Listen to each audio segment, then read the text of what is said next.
बोलो भाई, अमोल बोल रहा है क्या? नहीं, देख लो अच्छे से फिर। बताया था ना, चार तो सेम टू सेम है, पहले वाले चारों दृष्टांत एक से हैं, और बाद में फिर बदल दिया मामला कि भाई इसमें जो अन्नादि आहार, शरीर, प्रशस्त अप्रशस्त शरीर और भंडारी, भंडारी भी सेम है, तीन बदल गए। अंतराय जो है ना भंडारी का, बाकी तो तीन बदल गए, बस हो गया क्लियर। तो देखो ये आयु के 9 कर्म बताए हैं अन्नादि आहार, क्योंकि आहार ढकेले पहाड़, इस कहावत के अनुसार जो मनुष्य और तिर्यंच है, इसमें तो साक्षात आहार शरीर के पोषण के लिए, आयु की स्थिति के लिए निमित्त बनता है। यह एक विशेषता है कि मनुष्य और तिर्यंच में कवलाहार विशेष होता है, ठीक है ना। और देवों में मानसिक आहार, उनके लिए उनको कोई पुरुषार्थ नहीं करना पड़ता, कोई श्रम नहीं करना पड़ता, उनकी वह ऑटोमेटिक व्यवस्था है कि जितने सागरों की आयु उतने हजार वर्ष में उनका सहज ही कंठ से अमृत तुल्य कोई लिक्विड वगैरह झड़ता, सो बात नहीं, सहज ही मन में विकल्प आकर के पूर्ति हो जाना, इस प्रकार मानसिक आहार हो जाता है। और नरकों में तो कह रहे हैं कि ऐसा उल्लेख मिलता है कि वे वहाँ की अशुचि मिट्टी खा करके स्वयं के शरीर का टिकाना उनका होता है। वो भी वैक्रियक शरीर ही है ना उनका, अशुभ वैक्रियक। उधर ऊपर देवों में होता है शुभ वैक्रियक, तो ये अंतर पड़ जाता है। बैठ जाओ भाई, समय पे आ जाया करो सब लोग, अपनी क्लास को 5 मिनट का गैप रहता है, फटाफट आ जाया करो। तो ये आहार का, आयु का 9 कर्म इसलिए बताया गया है कि भाई निमित्त नैमित्तिक संबंध घने हैं इस हिसाब से।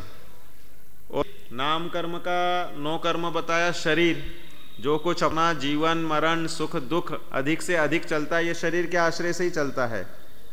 नाम कर्म के कारण हमारा जैसे ही किसी ने जन्म लिया और उसका शरीर किस प्रकार का है, सुंदर है असुंदर है, किस प्रकार का रहा है, लोकानुकूल है या नहीं है, सुंदरता की भी परिभाषा समय समय पे बदलती रहती है। कोई वेस्ट इंडीज वाला यहाँ पे पैदा हो जाए उस तरह के रंग वर्ण लेकर के तो दिक्कत हो जाए, और कोई एकदम ही सूरजमुखी जैसा पैदा हो जाए तो दिक्कत हो जाए, है ना। तो सब जगह क्षेत्र विशेष से है ना, और वेस्ट इंडीज में है तो वहाँ पर वो जैसे कृष्ण वर्ण के या जैसे हैं वही अच्छे उनमें समझे जाते हैं। तो ये सब स्थितियाँ देश काल क्षेत्र आदि के अनुसार चलती रहती है, द्रव्य क्षेत्र काल भाव, और साथ में देश काल स्थिति के अनुसार चलती रहती है। शरीर की रचना में भी चलती रहती है, शरीर की दोष दुष्यम बलम कालम प्रकृतिम अनलम वयाह, ऐसी 7 स्थितियाँ उसमें चलती है कि भाई किस प्रकार उसके शरीर का संगठन है, दोष की स्थिति क्या है, स्वास्थ्य कैसा रहेगा, ये सब चीज़ें, ये नाम कर्म हमारे सुख दुख का प्रधान साथी है।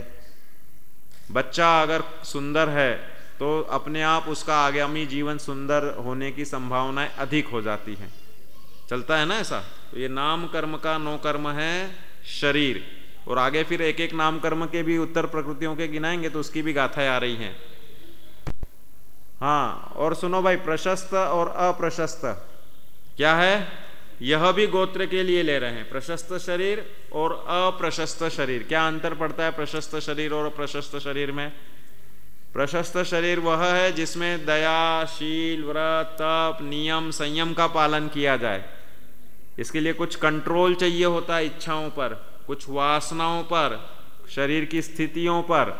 भाई आज अधिकांश लोगों से पूछो आप मंदिर में क्यों नहीं आते हो, तो क्या बोलेंगे कि हमारी आजीविका में बिजी हैं, कोई प्रमाद से बिजी है, कोई शरीर की ऐसी कमजोरी है, कोई बीमार है, ये सब रीज़न देता है ना। तो ये कह रहे हैं कि भाई प्रशस्त और अप्रशस्तपना, जहाँ उच्च गोत्र के आचरण योग्य शरीर हो, वह दया, दान, शील, व्रत, तप, संयम, नियम, इनसे समझा जाता है कि यह उच्च गोत्र के आचरण वाला है। अनर्गल खावे, अदया पाले, असंयमी हो, अनर्गल उसका जीवन हो, प्रमादमय हो, तो उसमें शुभ भाव की प्रचुरता नहीं रहेगी। शुभ भाव की प्रचुरता जिसमें हो जाए वह उच्च गोत्र वाला आचरण, और शुभ भाव की जिसमें मुख्यता नहीं रह पाए, वह नीच गोत्र वाला आचरण रहेगा। ठीक है ना? क्या बताया भाई, बताओ। उच्च आचरण और नीच आचरण का क्या लक्षण बताया? हाँ भाई, सब लोग शांत रहना। हाँ, फिर से मैंने कौन से शब्द यूज किए? शुभ भाव किया मैंने, पुण्य नाम लिया ही नहीं। शुभ भाव की मुख्यता वाला जीवन हो, वह उच्च गोत्र वाला। ध्यान दो, तुम लोग, मेरे को कुछ कोलाहल सा सुना पड़ रहा है। कोई आपस में चर्चा कर रहा है क्या? बाहर हो रहा है वो तो ठीक है, इधर भी कुछ लग रहा है मेरे को, तभी मैंने इनको खड़ा किया। बैठो, ठीक है ना? एकाग्रता रखो। अपने लास्ट के 4 लेक्चर हैं। गुरुवार को आपकी अंतिम कक्षा होगी जिसमें प्रकृति समुद्र कीर्तन अधिकार पूर्ण किया जाएगा। अष्टानिका पर्व के समापन के साथ ही फाइनल वालों का हमारे साथ में अब कौन से द्रव्य में, कौन से क्षेत्र में, काल में मिलना होगा नहीं होगा, क्योंकि अपन तो अधिकांश सिद्ध भगवान बन जाएंगे। अब ज़्यादा भाव करने नहीं है, भाव परावर्तन करना नहीं है। भाव परावर्तन में ये हो जाते। शुभ भाव हमने अनंतों बार किए, मैंने अनंतों बार गोम्मट सार की क्लास ली, लेकिन देह से भिन्न आत्मा का भान नहीं किया। तो भाव परावर्तन में शुभ भाव भी परावर्तन हो गए। अब नहीं करेंगे, लेकिन है अब वो दृढ़ता विशेष है ना, तो इसलिए अब अपना भाव परावर्तन, क्या द्रव्य परावर्तन भी नहीं होना, एक भी परावर्तन नहीं होना है, ऐसी जिसकी भूमिका हो। तो इसलिए 4 दिन का अपना समागम है। खूब आनंद से जिनवाणी की आराधना करो तो खुशी खुशी आपकी विदाई होगी। सीधा विदाई समारोह में मिलना होगा आपको, एक दूसरी क्लास भी नहीं लेनी है मेरे को इस बार। तो इसलिए ये 4 दिन की अपनी 16 गाथाएं होंगी। अब उत्तर प्रकृतियों के 9 कर्म कहते हैं। 70 नंबर की गाथा है। पड़ विषय पहुदीदौवम मदिसुद वाघाद करण संजुत्तम मदिसुद बोहाणम पुण नोकम मम दवीयकम मम तू। आगे भी ओहिमण पज्यवाणम पड़िघाद निमित्त संकिलेशयरम जम्बज्जट्ठम तम खलु नोकम मम केवले नत्थि। देखो, ज्ञानावरण के 5 भेद, उन 5 ज्ञानावरणों के भेदों के 9 कर्म बता रहे हैं। 9 कर्म की परिभाषा स्पष्ट कर दी थी कि जो उस द्रव्य कर्म के उदय में सहायता करने वाली सामग्री है। ऊपर पढ़ा ना अपन ने, जिस प्रकृति के फल देने में जो निमित्त कारण हो, सहायता करता हो, वह उस प्रकृति का 9 कर्म जानना। ये परिभाषा हमेशा ध्यान रखना। तो अब कह रहे मति ज्ञानावरण का क्या है, श्रुत ज्ञानावरण का क्या है, उसकी विशेषताएं यहाँ पर बता रहे हैं। किधर है माइक? किसके पास है माइक कि नहीं है? नहीं है, चलो मैं पढ़ता हूँ। सुनो सुनो, अभी देखो आपके साथ में कुछ श्रोता भी बैठे हैं, तो इसलिए विशेष गंभीरता रखनी चाहिए। ठीक है ना? अब मैं पढ़ूंगा तो सबको स्पष्ट हो जाएगा। ग्रंथ सबके पास नहीं है ना। वस्तु स्वरूप के ढंकने वाले वस्त्र आदि पदार्थ मति ज्ञानावरण के 9 कर्म द्रव्य कर्म है। 9 कर्म द्रव्य कर्म मतलब 9 कर्म है। ठीक है ना ऋषभ? और इंद्रियों के रूपादि विषय, इंद्रियों के रूपादि विषय श्रुत ज्ञान, शास्त्र ज्ञान व एक पदार्थ से दूसरे पदार्थ के ज्ञान को नहीं होने देते। इस कारण श्रुत ज्ञानावरण कर्म के 9 कर्म हैं। अर्थात जो विषयों में मग्न रहता है उसे शास्त्र के विचार करने में रुचि नहीं होती। इसलिए शास्त्र ज्ञान अथवा अपने आत्मा के स्वरूप का विचार करने में बाधा करने वाले होने से इंद्रियों के विषयों को श्रुत ज्ञानावरण का 9 कर्म कहा है। देखो आपका सॉल्यूशन दे दिया। क्या सॉल्यूशन दे दिया? कि भाई हमें कंठपाठ क्यों नहीं होता, क्यों हमें शास्त्राभ्यास में गहराई नहीं आती, तो उसका सॉल्यूशन दे दिया कि कहीं ना कहीं आपको विषयों में रुचि है। वह विषयों की रुचि अनेक प्रकार की होती है। भाई अधिकांश लोगों से पूछो, भाई आपके यहाँ शास्त्र सभा चलती है? चलती है। आप पहुँचते हो? नहीं पहुँच पाते। कल आए थे ना अपने नंद किशोर जी मांगुलकर काटोल से। मैं बचपन में काटोल में 3 साल रहा हूँ, दूसरी से लेकर 5वीं तक। तो मैंने सब उनसे खूब अच्छी बातें की कि भाई क्या हुआ उस जगह का, मेरे स्कूल का क्या हुआ। तो बता रहे कि वहाँ उन्होंने मंदिर बनाया मेहनत करके, और बोले 20 लोग शास्त्र सभा में सिर्फ आते हैं, जो कि समाज वहाँ पे 200-250 लोगों की है। तो बोले कि रुचि लोगों की वैसी नहीं रहती। तो कहने का मतलब ये कि कहीं ना कहीं अधिकांश लोगों से उत्तर पूछो क्यों नहीं आ पाते? सर्विस साहब, नोट कमाने के लिए सुबह से लेकर शाम तक हम उसमें मग्न रहते हैं। तो नोट कमाना भी विषयों का ही साधन है। कोई बोलता है कि भाई हमें और दूसरे काम हैं, हम घर गृहस्थी के, महिलाओं से पूछो तो कभी हमें इनका टिफिन बनाना है, बच्चों को स्कूल भेजना है, और अनेक अनेक काम हैं। तो ये भी विषय भोग के ही काम है ना, खाना खाना बनाना, ये सब विषयों का आरंभ, समरंभ, समारंभ, आरंभ, ये जो जितने भी अपने चलते रहते हैं, कृतकारित, अनुमोदन आदि, ये सब एकमात्र विषयाभिलाषा, विषयों के पोषक ही हैं। और इसके कारण श्रुत ज्ञानावरण का शयोपशम नहीं खिलता, और इसलिए फिर जिनवाणी में एकाग्रता, गहराई नहीं आती। हम एक पाठी, द्विपाठी आदि नहीं हो पाते, त्रिपाठी भी नहीं बन पाते, और अनंत पाठी बनने के बावजूद भी अनंतों बार जिनवाणी को पढ़ा ना, एक भाव में नहीं पढ़ा, लेकिन उसके जो संस्कार हैं, एक बार की गहराई से अगर हम उसको पढ़ लेते हैं एकाग्रता से, तो वह अनेकों भाव पर्यंत पूर्ण जीवन की दिशा, आत्मा के जीवन की दिशा बदल सकती है। उसके लिए क्या चाहिए? गहराई चाहिए, रुचि चाहिए। तो इसलिए देखो इन्होंने शब्दों का प्रयोग किया है। जो विषयों में मग्न रहता है उसे शास्त्र के विचार करने में रुचि नहीं होती। ये एक स्वरूप है कि हम जिस चीज में अपना दिमाग ज्यादा घुमाएंगे उस चीज का शयोपशम खिलेगा, लेकिन अन्य चीजों का नहीं खिलेगा। जैसे बड़े बड़े सॉफ्टवेयर के ये होते ना, जो उसके सॉल्यूशंस बनाते हैं, उसमें अनेक अनेक सॉफ्टवेयर नए नए डिराइव करते हैं, या समझ लो अपना बिल गेट्स है, या धीरू भाई अंबानी, या मुकेश अंबानी वगैरह, इनका शयोपशम उस जाति में तो खूब गहरा है, लेकिन इनसे कभी कोई धर्म की बात या ऐसी टेक्नोलॉजी या ऐसी कुछ रुचि कि भाई मैं आत्मा हूँ या आगे भी मेरा भाव उसका रहेगा तो आत्मा का कैसा स्वरूप रहेगा, इस टाइप की रुचि नहीं होती। रुचियां अलग अलग होती हैं, उसकी गहराई के अनुसार अपना शयोपशम विकसित होता है। डॉक्टरी में आविष्कार करने वाले अनेक अनेक प्रकार से खोजते रहते हैं, मोबाइल के आविष्कार करने वाले अनेक अनेक प्रकार के उसमें बनाते रहते हैं, ये नेट की स्पीड बनाने वाले, ये करने वाले खूब चलते रहते हैं। जो जिस उस वस्तु विषय में एकाग्र होता है तो उस जाति का शयोपशम खिल जाता है। हमें प्रयोजन उसका होना चाहिए जिससे अनंत भाव का कल्याण हो जाए, मतलब अनंत भाव लेना ही नहीं पड़े, 1-2 भाव में हमारा संपूर्ण कल्याण होकर अनंत सुखी हो जाए, सिद्ध चक्र के श्रेणी में पहुंच जाए, है ना।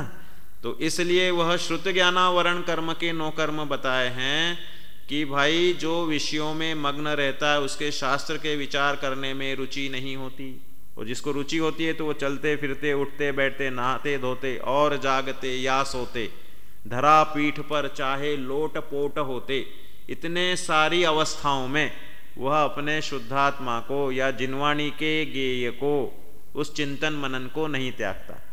घर के काम करते हुए, व्यापार आदि करते हुए, ये तो दृष्टि का कमाल है कि जहाँ जैसी दृष्टि वैसी सृष्टि।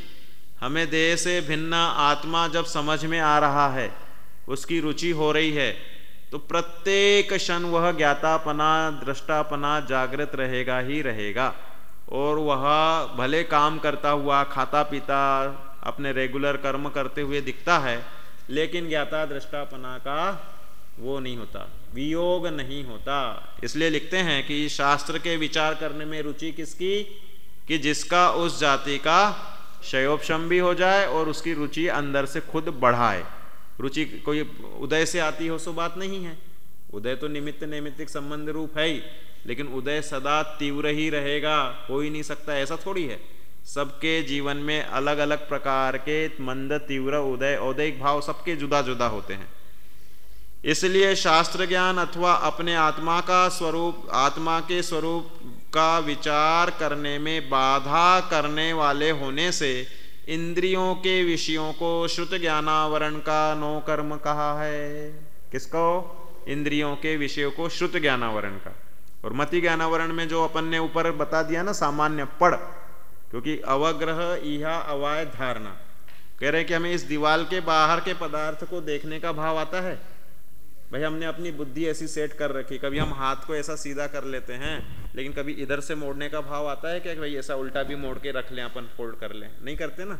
ये गर्दन है, कभी 360 डिग्री से घुमाने का भाव आता है क्या? पूरा गोल घुमाने का नहीं आता है ना। इससे सिद्ध होता है कि हमने अपनी बुद्धि को इतना पर्याय के अनुकूल सेट कर रखा है कि अबुद्धि पूर्वक भी हमें वैसे भाव नहीं आते, है ना। ऐसे ही ज्ञानी जीव को सहज ही ज्ञाता दृष्टापना आत्मा सदा ऊर्ध्व रहने के कारण, जो अन्य पदार्थों से आत्मा को अधिक जानने के कारण सहज ज्ञातृत्वपना सदा वर्तता है। तो इस तरह से वह बुद्धि वैसी बन जाती है।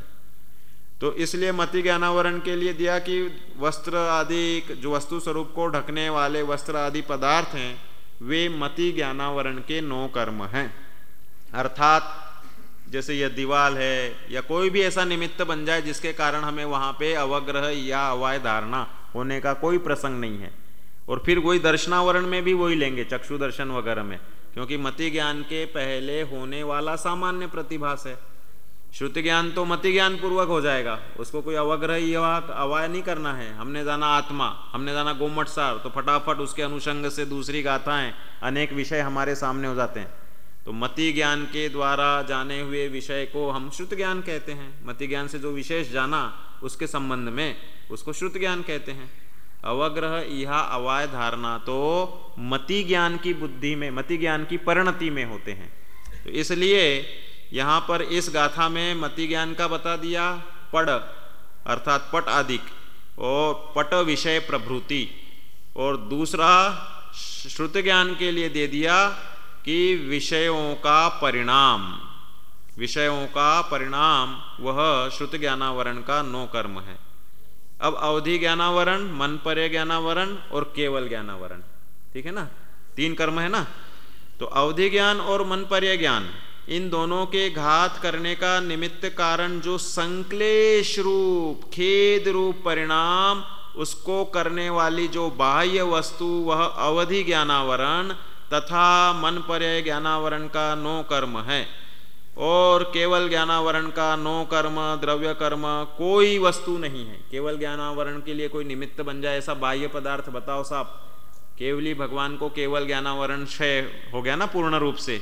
अब कोई ऐसा पदार्थ बनाओ कि केवली भगवान को केवल ज्ञानावरण का नो कर्म, कि ऐसा पदार्थ जो केवल ज्ञान को रोक दे, ऐसा 3 लोक 3 काल में भी नहीं होता। क्योंकि केवल ज्ञान शायिक अर्थात कर्मों के क्षय से प्रकट है, वहाँ संक्लेश रूप परिणाम नहीं हो सकते, और इसलिए उस केवल ज्ञान का घात करने वाले संक्लेश रूप परिणामों को कोई भी वस्तु उत्पन्न नहीं कर सकती। कोई ऐसी पदार्थ है ही नहीं कि संक्लेश उत्पन्न कर दे। देखो क्या दिया, अवधि ज्ञान हमें तुम्हें क्यों नहीं है। अवधि ज्ञानी कोई बैठा है यहाँ पे तो बता दो भाई 2 दिन बाद क्या होने वाला है, नहीं मालूम ना। अवधि ज्ञान मनुष्य और तिर्यंचों में भी पाया जाता है, सम्यक दर्शन के बिना भी पाया जाता है, लेकिन हम में नहीं है। इसका मतलब ये कि हम संक्लेश परिणाम लेकर साथ में चल रहे। देखो ये दे रहे ना, उसका नो कर्म क्या है, संक्लेश रूप खेद रूप परिणाम। संक्लेश चल रहा है, कोई ना कोई राग द्वेष दिमाग में चलता रहता है। इतनी विशुद्धि नहीं है कि अवधि ज्ञान प्रकट हो जाए। संक्लेश भाव है, कषाय भाव है, इसलिए अवधि ज्ञान नहीं है।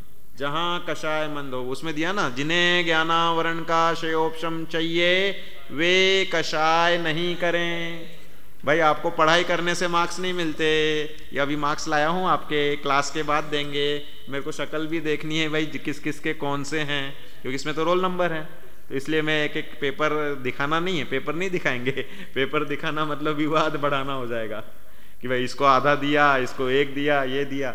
लेकिन एक मालूम तो पड़ेगा कौन कितने पानी में रहा है, इस हिसाब से।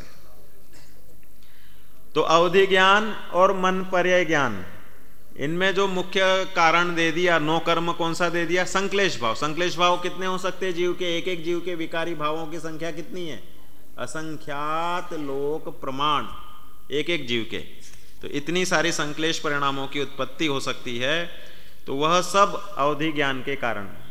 अवधि ज्ञान नहीं हो पा रहा है, इसका कारण अवधि ज्ञानावरण का नो कर्म संक्लेश परिणाम है। ये हो गया आपका 71 गाथा। अब दर्शनावरण के 5 भेद जो हैं, 9 भेद पूरे के पूरे, तो उसमें निद्रा को इकट्ठा लेते, 5 निद्राओं का नो कर्म। तो इस तरह से इसके 2 गाथाएं बता रहे, इसको आज अपन को समझना है विशेष रूप से। पंचन्नम नेदानम माहिस दही पहूदि होदिनो कम्मम वाघाद करपड़ादि चक्षु अचक्षुणनो कम्मम ओहि केवल दंसन नो कम्मम ताणनान भंगोव सादेदर्नो कम्मम इट्ठा निठन्न पाणादि। पढ़ो 72, 73 एक साथ पढ़ो।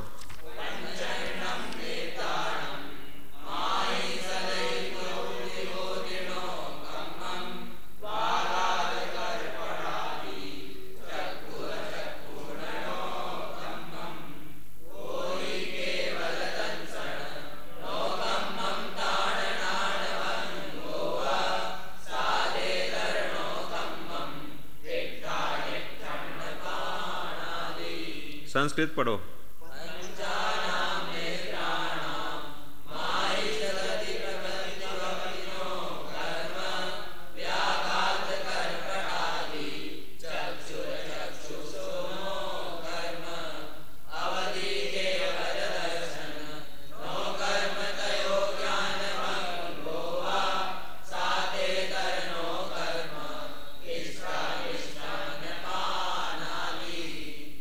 देखो अब इसमें पंचन्नम निद्दानम, 5 निद्राओं से, जो 5 निद्राओं के भेद बताए थे भाई, प्रचला स्त्यान गृद्धि, प्रचला प्रचला, निद्रा निद्रा, निद्रा और प्रचला।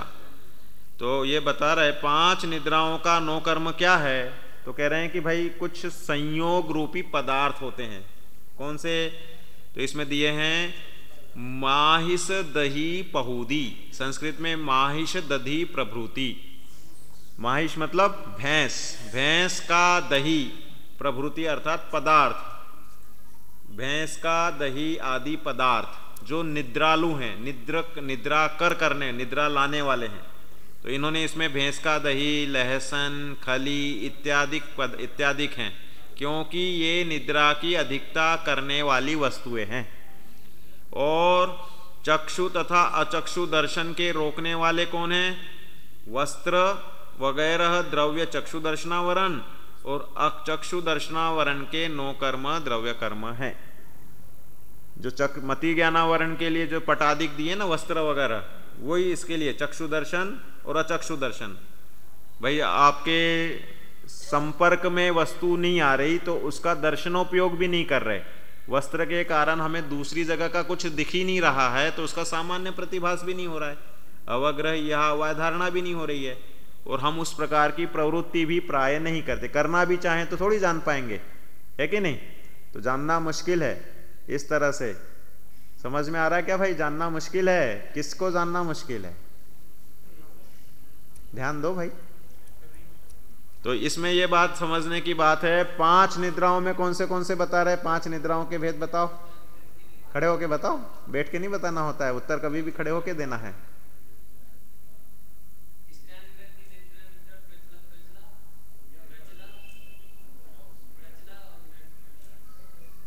क्रम से नहीं बोले जैसे होते हैं। चलो बैठो, ठीक है, ध्यान दो, चर्चा वार्ता करने में मत उलझो। फिर बात करने लग गए तुम्हें। क्या बात है भाई? कोई विशेष चर्चा हो रही क्या? मुझे भी बता दो। तो इनका 9 कर्म क्या बता रहे? भैंस का दही आदि पदार्थ। इन्होंने अपने हिसाब से लहसुन और खली आदि लिखे हैं। अब निद्रालु पदार्थ होते जो निद्रा लाने वाले गरिष्ठ पदार्थ होते हैं। आप एकदम गरिष्ठ भोजन करोगे, खीर खांड वगैरह खा के, दाल बाटी वगैरह खाओगे और अच्छी मात्रा में खाओगे, तो क्या होगा? इनको पचाने के लिए अपनी आंतों को एसिमिलेशन, एक तो पीसना होता है, फिर एब्सॉर्प्शन अर्थात उसको चूसना होता है, अपनी रक्तवाहिनी उसको चूसती आहार रस बनाने के बाद। तो ये सब करने में खून का बहाव लगता है।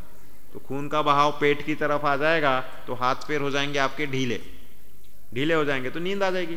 हाथ पैर लूज होंगे ना तो दिमाग की तरफ भी खून का बहाव कम होगा। इसलिए गरिष्ठ खाने के बाद में खून की मात्रा पाचन करने में ज़्यादा यूज होती है और सिर वगैरह हाथ पैर वगैरह में कम होती है। तो इसलिए हमें तंद्रा या निद्रा आने लगती है। इसलिए मुनिवर जो हैं वह इतना ही भोजन करते हैं कि जिससे उन्हें प्रमाद नहीं आवे। निद्रा है ना सबसे बड़ा प्रमाद, निद्रा, स्नेह और बाकी विकथाएं और 5 इंद्रियों के विषय। तो इस तरह से, और बाकी 4 कषाय, इस तरह से। तो ये जो यहाँ पर बता रहे हैं कि जितने भी पदार्थ इस प्रकार के हैं जो निद्रा आदि लाने में, 5 निद्रा हैं, तो इसलिए वह निद्रा कर पदार्थ सभी दर्शनावरण में निद्राओं के 9 कर्म हैं। ऐसी क्रियाएं भी, भाई आपने बहुत अच्छी ठंडे ठंडे ऐसा हवा के लिए एसी चला दिया, सर्दी हो गई तो हीटर चला लिया। तो कह रहे हैं ये जो वातावरण होता है ना, एसी कोच में नींद लोगे तो गहरी नींद आ जाएगी, और जनरल कोच में और गर्मी के दिन हो और गरम गरम लू चल रही हो, 9-9 10-10 बजे तक लू चलती है तो नींद नहीं आती बराबर। तो अनुकूल स्थितियां हमारे नींद का निमित्त बनती हैं। तो वे सब इस 5 निद्राओं के 9 कर्म हैं। ठीक है। और चक्षु तथा अचक्षु दर्शन को रोकने वाले वस्त्र वगैरह जितने भी हैं, भाई वस्त्र वगैरह देखने में भी रोकने वाले हो गए। अब अचक्षु दर्शन में तो आंखों के सिवाय 4 इंद्रियों से हम जो ग्रहण करते हैं उसके पहले होने वाला सामान्य प्रतिभास है। तो अब चमड़ी से छूने के लिए ये वस्त्र निमित्त बन गया, तो ये 9 कर्म बन गया। जो रोक रहा है, सामान्य प्रतिभास रोक रहा है, वे सब हो गए, किसी भी प्रकार से आ जाएं। तो इस प्रकार से वह समग्र सामग्री, चखने में कोई समझ लो कि हमने मुंह बंद कर रखा है, किसी ने रोक दिया है, भाई तुम हाथ नहीं लगाओगे, तो वो 9 कर्म बन गया रोकने वाला। जो जो उस ज्ञान के निमित्त पे पहले होने वाले उस सामान्य प्रतिभास को रोकने वाला निमित्त बन जाए, वो सब उसका दर्शनावरण का, अचक्षु दर्शनावरण का 9 कर्म जानना। अब बता रहे वो अवधि ज्ञानावरण और मन पर्य ज्ञानावरण में जो बताई थी वही बात फिर से इधर आ रही है। क्या?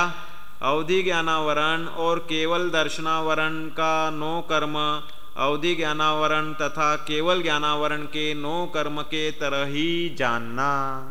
अवधि दर्शन तो होता है अवधि ज्ञान के पहले, मन पर्य दर्शन तो होता ही नहीं है। और ये जो है केवल दर्शन तो केवल ज्ञान के साथ होता है। तो केवल ज्ञानावरण का 9 कर्म क्या बताया था?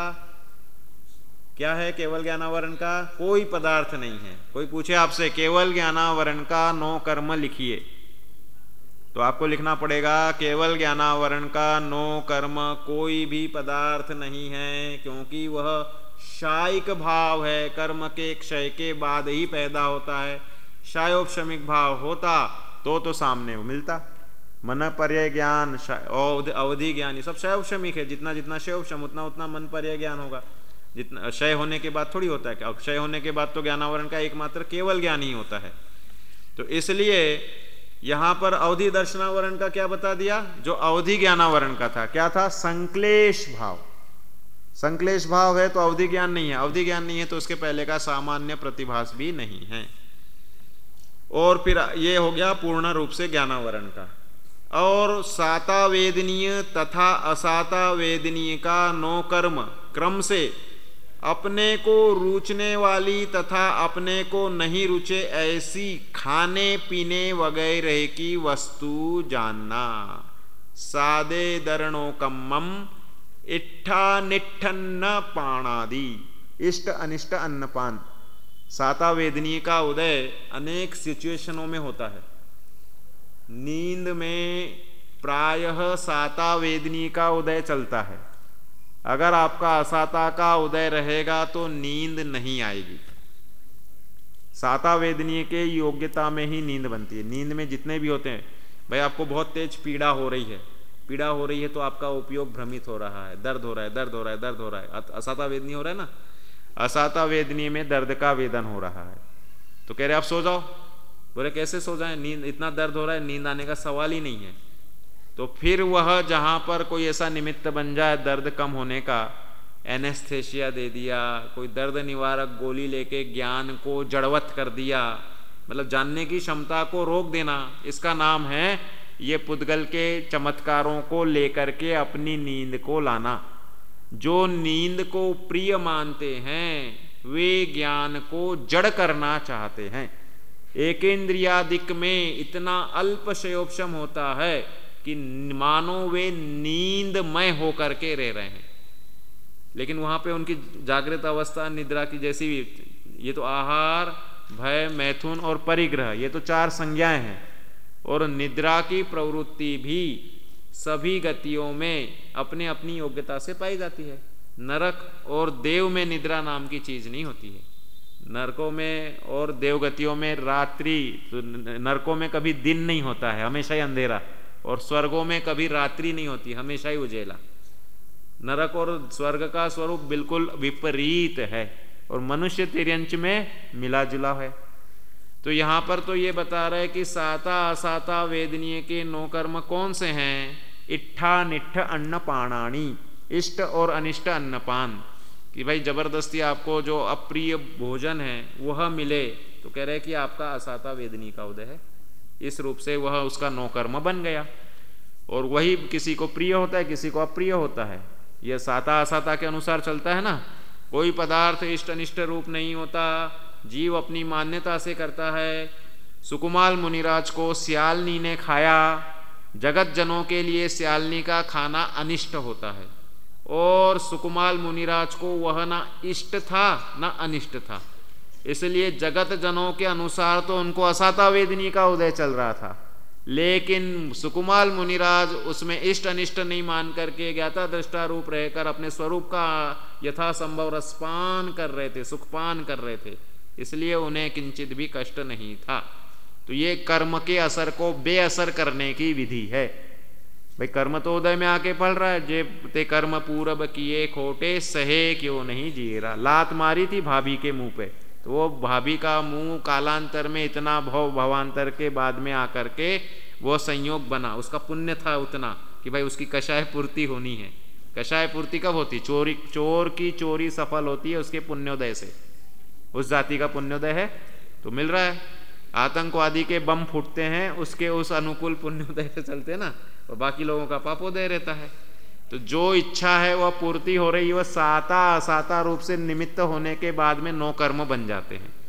जो भी है 9 कर्म अनलिमिटेड हो सकते हैं, यहाँ तो कुछ गिनाए हैं, ठीक है ना। अब इसका प्रश्न लिख लो कि ज्ञानावरण के प्रत्येक प्रकृतियों का 9 कर्म लिखें, और अलग से टिप्पणी आएगी आपको। 9 कम्मम केवले नत्थी, टिप्पणी लिखो। ये आपको गाथाओं के कुछ कुछ शब्द हमने बोला ना कि याद करना है। 9 कम्मम केवले नत्थी, केवली को कोई 9 कर्म नहीं। केवली को मतलब केवल ज्ञानावरण को कोई 9 कर्म नहीं है, इस प्रकार से जानना है। और दर्शनावरण के प्रत्येक प्रकृति को तो नहीं लिखेंगे अपन। दर्शनावरण के निद्रा तथा अन्य प्रकृतियों के 9 कर्म लिखें, ठीक है ना। निद्रा का तो एक ही हो गया, और अन्य प्रकृतियां जो रह गई उसके अनुसार। निद्रा शब्द से यहाँ 5 निद्रा का एवं अन्य प्रकृतियों का 9 कर्म लिखें। आपको जो कॉपीज है ना, ये गुरुवार को लास्ट क्लास होने के बाद में 7 दिन का समय दे देंगे, ठीक है ना। 7 दिन में आपको कॉपी कंप्लीट करके देनी है, और वो चेकिंग होने में भी 7 दिन लगेंगे, क्योंकि एक एक को देखा जाएगा कि भाई कितने प्रश्न लिखे, कम किए हैं, उस हिसाब से नंबर भी कम ज़्यादा देने हैं ना इस बार तो।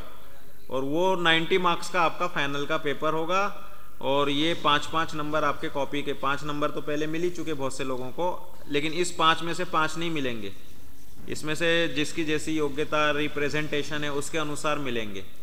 तो इस तरह से वो नंबर आपको दिए जाएंगे। तो आपको लास्ट क्लास होने के बाद 7 दिन के अंदर कॉपियां रेडी करके देनी है, ठीक है। तो ये आपको ध्यान रखना है। तो अभी तक अपन ने ये दर्शनावरण का देख लिया, और अब मोहनी सातावेदनी असातावेदनी का हो गया। मोहनी के 9 कर्म बहुत सारे हैं और इनके ऊपर खूब विश्लेषण भी है। अपने पास 5 मिनट है, एंट्री मारने में कोई दिक्कत नहीं है, अपन प्रवेश कर लेते हैं। आयदनानायदनम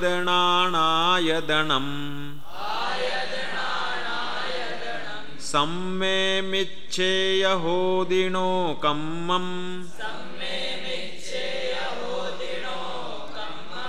उभयं सम्मामिच्छे उभयं सम्मामिच्छे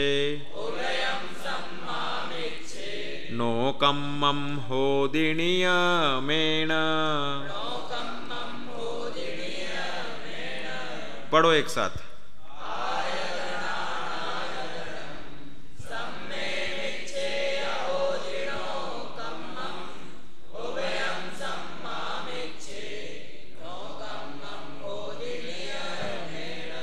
संस्कृत।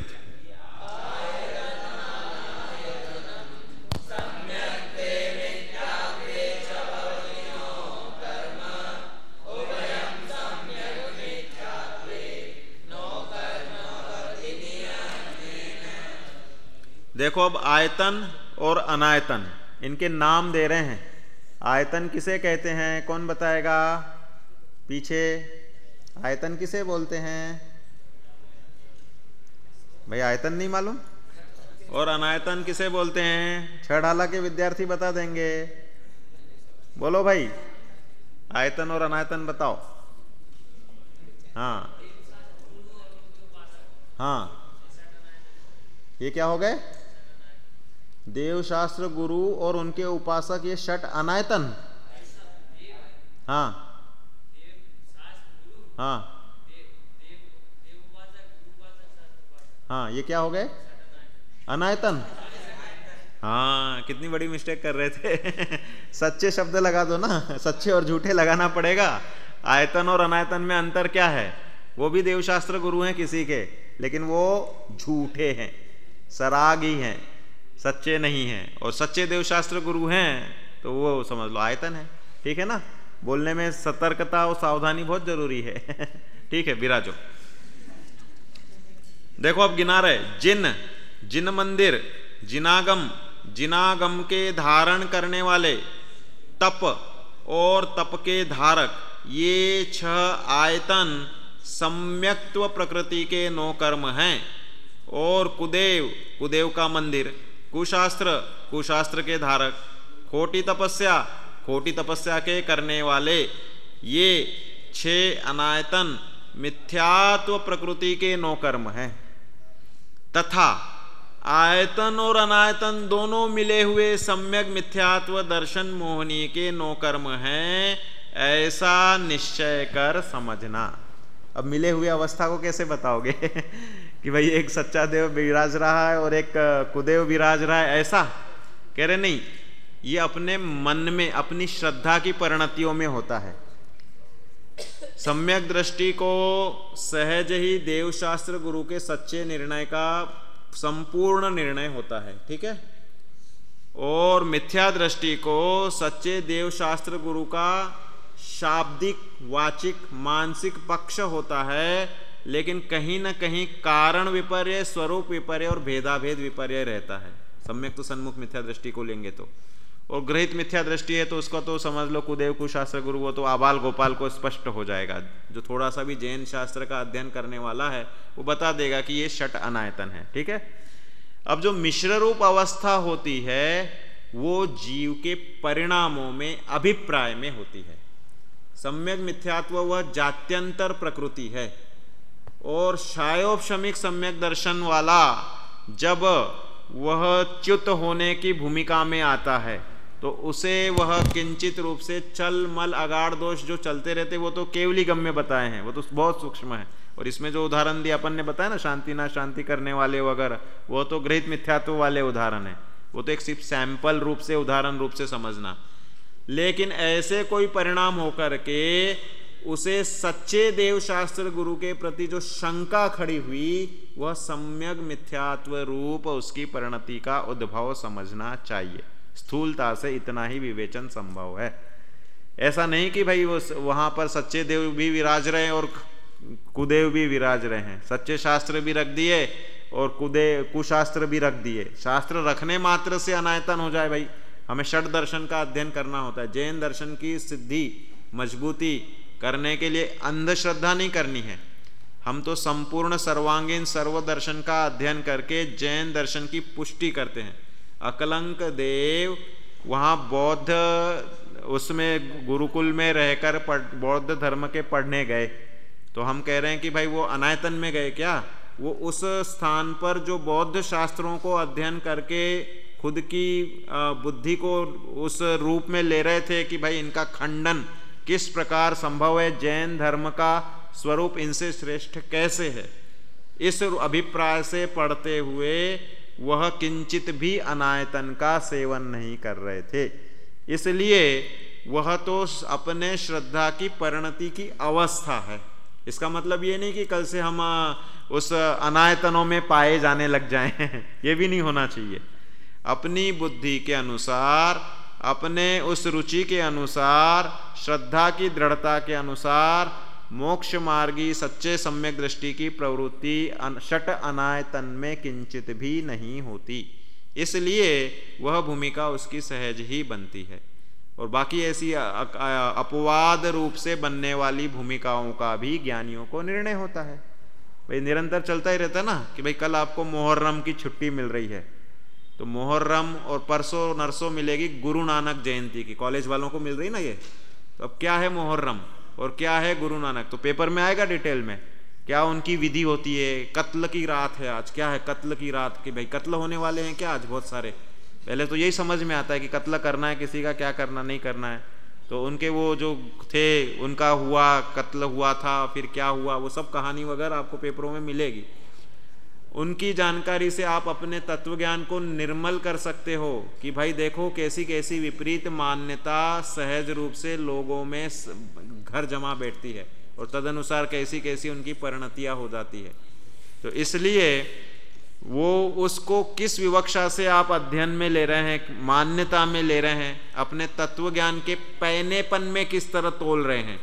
जिन परम पैनी सुबुद्धि छैनी, जिसकी पैनी सुबुद्धि छैनी है, वह इन ग्रहित मिथ्यात्वों के प्रसंगों में या अनेक प्रकार के ऐसे संयोगों में अपने तत्व ज्ञान को, भेद विज्ञान को पुष्ट करेगा, ना कि उनके आवेग में बह जाएगा।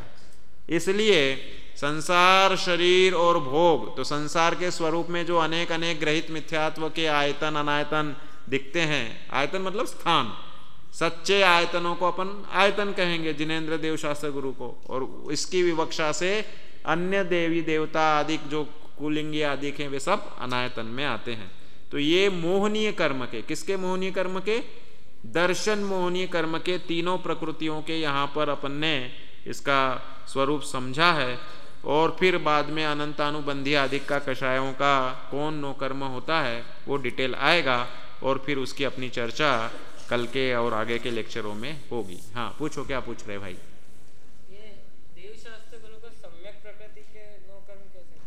सम्यक प्रकृति में वह मिथ्यात्व का उदय नहीं रहता है। सम्यक प्रकृति किसमें पाई जाती है? शायोपशमिक सम्यक दर्शन में। तो शायोपशमिक सम्यक दर्शन सम्यक प्रकृति के उदय के साथ में बना हुआ रहता है। तो इसलिए कह रहे हैं कि सम्यक प्रकृति का वह एक नो कर्म है। सच्चे देवशास्त्र गुरु का श्रद्धान, स्वाध्याय, देव पूजा, गुरुपाठ, ये जो अच्छी क्रियाएं हैं, ये सम्यक प्रकृति के साथ शायोपशमिक सम्यक दर्शन में हो सकती है, मिथ्यात्वी में नहीं होगी। और शायिक है तो शायिक में भी यही क्रियाओं का आलंबन रहेगा। तो इसलिए सम्यक प्रकृति और उपचार से समग्र रूप से सम्यक दर्शन के लिए भी नो कर्म है। भाई सम्यक दृष्टि है और अभी तक उसने केवल ज्ञान नहीं लिया, श्रेणी नहीं मांडी है, तो वो चौथे गुणस्थान वाला सम्यक दृष्टि कौन से 9 कर्मों में रहेगा?